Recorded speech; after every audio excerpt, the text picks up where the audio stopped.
Good afternoon, everyone, and welcome to our post-match press conference. Congratulations to the NU Lady Bulldogs for beating the Adams Lady Falcons in straight sets. The Lady Bulldogs are now at 2-0. We have Coach Regine Diego Arapanike, Sam Cantada, and our birthday girl. Wow. So, happy birthday, guys!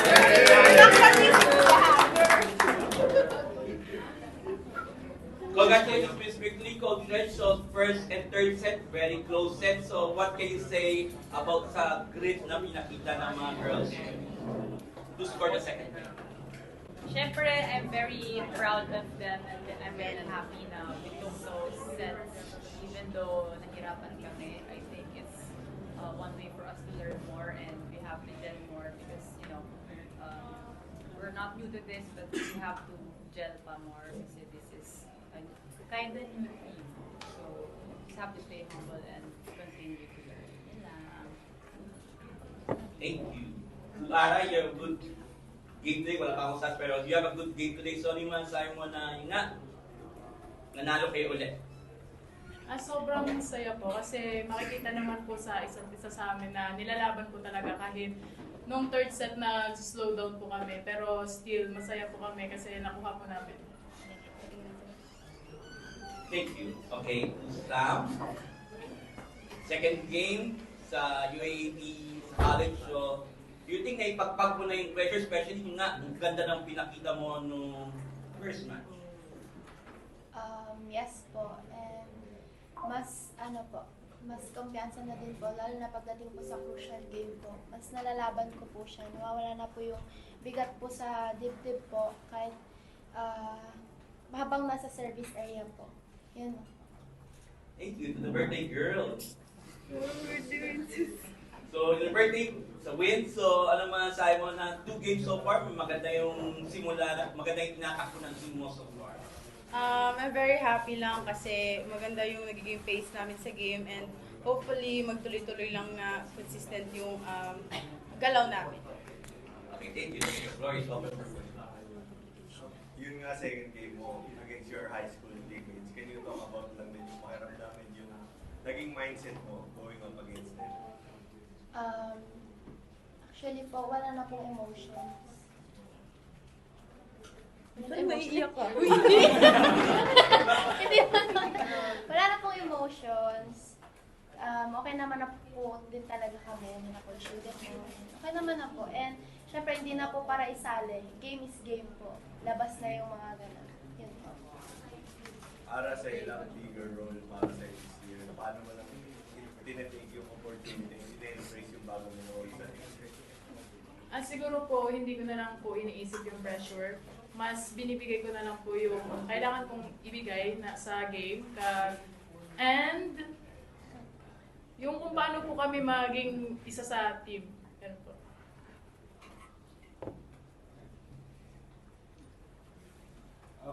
Coach, nabanggit mo ni Sam nung first game after yung, kumbaga po may tendencies nga po yung crowd minsan maging hostile or mag-add ng layer of pressure sa players. So, para as a coach po, having handled high school players before, parang how do you keep your players, kumbaga, level-headed when the crowd often goes against your players? I always tell them that some things we cannot control. We just have to accept and just move forward. And we just have to have laser focus sa game. Kasi we cannot stop them eh. We can't just go to the crowd and tell them to stop. We can't stop those. I mean, if we can, sana hindi naman tayo, dapat sports lang, di ba? I wish fans are better sa ganyan. Kasi these are student athletes. I think it's nice to be gentle to everyone. But then again, ayun nga, we cannot control those. So what we can do is just focus on our team and focus on what's important. Yun lang po. And for Sam, knowing nga rin yung kumbaga, the context of this game being your former team and all that, kumbaga entering this game, have you managed to kumbaga, temper yung pressure, yung noise surrounding, facing the likes of Shaina again, Adamson again? How was your approach entering today? Like, seeing them din kanina when you entered? Yun nga po, sabi ko rin naman po kanina, before yung game, ang mindset ko lang talaga is mag-focus lang talaga ako and gawin ko lang yung best ko. Kasi yun nga po, game is game nga po. Like, pass na yun, tapos na po yun. And alam ko naman po, na ngayon is okay na rin naman po sila doon and okay na din naman po ako dito. And yun na po. Coach, through 2 games, it seems that Sam has been playing na, higit pa, parang higit sa age niya, parang may different kind of maturity na siya at this young. So, gano'n lang po parang luxury sa inyo, gano'ng player at this early in her college career. Siyempre, we feel in NU, we are very lucky to have Sam with us. And hopefully, she gets to grow with us also. And yung facts na she's happy with us, nakakatabangin ng puso because kasi hindi lang siya naglalaro na maganda, she's also comfortable where she is and she is growing every day. And yun, masaya kami for her. Sam, ano na siguro masasabi mo sa growth ng mga, kahit ikaw personally at ng mga former teammates mo, given na nung high school nag-champion kayo, marami kayo pinagsamahan, kasi ngayon, iba't ibang journeys na kayo ngayon sa college with Adamson and NU. Ano na masasabi mo sa group ninyo? Siyempre po, I'm happy naman po for each and every one naman. Kasi nakikita ko naman din po sa kanila na gusto din talaga nila. Though kahit nakaka-post, gano'n naman po talaga eh. Like, kahit sa amin din naman po, pwede rin kami makapost every time. Pero hindi po namin hayaan mangyari yan. Pagtatrabahuan at pagtatrabahuan po talaga namin. Yun po. For Ara and Vance, siguro, kasi maraming tao nagsasabi, syempre nung nawala si Bella, si Eliza, tsaka yung mga other seniors nyo, parang nag-iba talaga yung NU team na to. Pero para sa inyo, malaki ba yung naging difference and para nyo, siguro tinulungan pa rin na maging, ganito pa rin, successful pa rin yung NU kahit na nagbago na ng tao sa loob? For me po, wala naman pong nagbago kasi lagi naman po sinasabi sa amin, kung may mawawala, may papalit naman po. Which is, ano naman po kasi, same lang po kami lahat ng skills. Kung anong kaya ng seniors namin na nawala, kaya din po namin.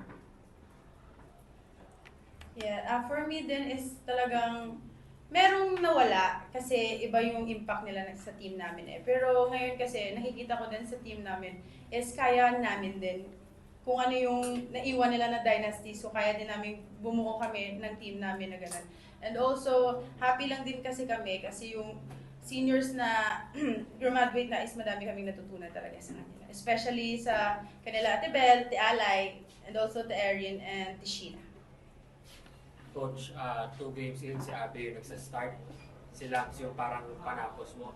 Just, how did you get them, especially si Lams and player like Lams, to prepare and buy in dito sa nilalatan mo for them? And how do you think are they responding sa ganitong klaseng approach?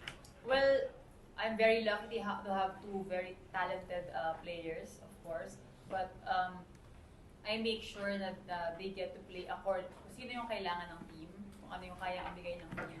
Lahat ilalagay namin. Kahit sino pa yan. Kung mas effective yung isa muna, pwede naman yung isa. We want this to be as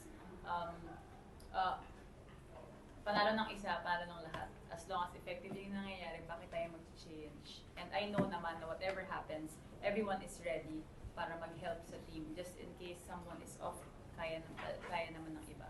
So I know that this team understands what the needs of the team are, and I know that all of the players we have in this season will help us out throughout the season. This is going to be a very long season.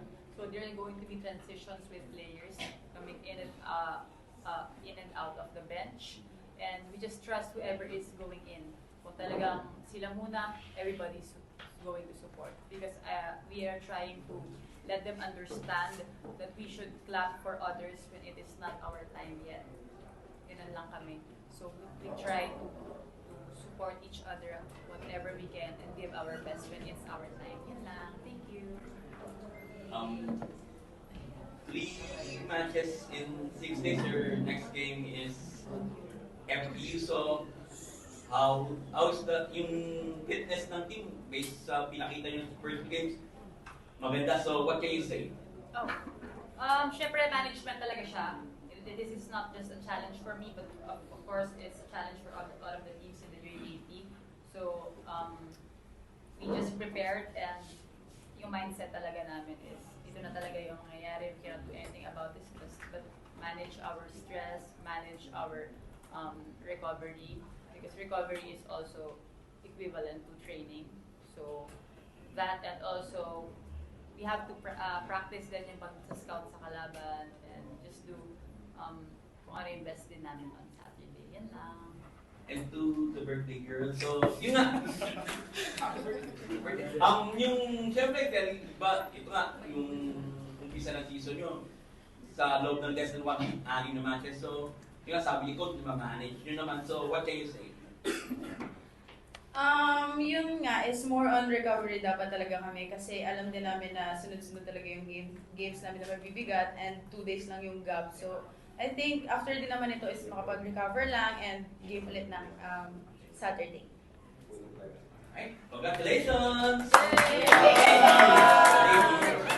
Happy birthday, man! Thank you, our code po.